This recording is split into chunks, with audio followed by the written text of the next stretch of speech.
One of the most common themes in my work as an executive coach is what I'd call essentially people problems. Almost all of my clients are CEOs. The vast majority of them are leaders of some group of people. And a dilemma that they face that they want to work with me on is the difficulties that they're experiencing. In some cases with the people they lead and manage, in other cases with their peers, in other cases with investors or other stakeholders or authority figures. And in that work, I'm reminded of a great line from the eminent French film director Jean Renoir. And he says, the hell of life is that everyone has their reasons. And that's really important to remind ourselves of when we are met with somebody whose behavior we find frustrating or maddening or confusing. We often leap to some assumptions about the fact that they're, we assume that they lack understanding. We assume that they're acting out of spite or capriciousness. We make a whole host of assumptions, which often justify our own perspective and are typically very unempathetic. And what we fail to do habitually is stop and ask ourselves, what is that person's reason? I find their behavior maddening or frustrating. They're getting in the way somehow.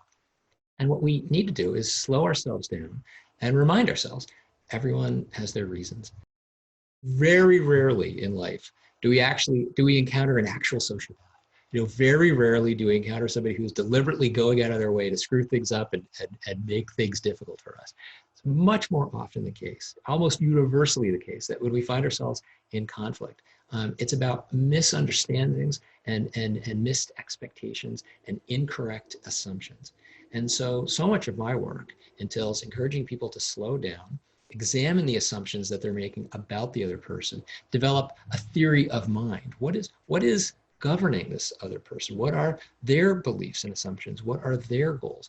And can I allow that information to inform how I approach them? So rather than assuming, they're coming here to, they're taking these steps and actions to kind of mess me up and get in my way. Can I take a broader perspective on what might be driving them, what impulses or reasoning might be informing their behavior? It's also important to bear in mind that in some sense, all behavior is adaptive. And so when we run into behavior that we find frustrating or confusing, it's important to ask ourselves, well, what are they adapting to? And for a leader, it's especially important to ask, are they adapting to me? Am I, in some sense, creating a condition that they're finding the need to adapt to that I might find frustrating? So is there something that I can do to change how I'm showing up and influence the environment in which this other person is operating?